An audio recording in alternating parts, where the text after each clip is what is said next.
মরণ তো একদিন আসবেই জানি,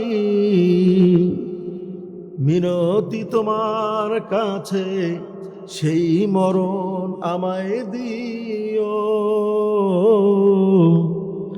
আমাকে শহীদ করে সেই মিছিলে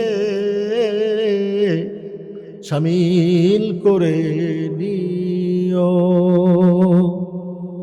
আমাকে শহীদ করে সেই মিছিলে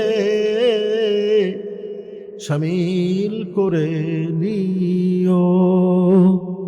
যেই মিছিলের নেতা আমির হামজা, খুবাইব খাব্বাব, খুদার ছিল যারা অতি প্রিয়, শামিল করে নি।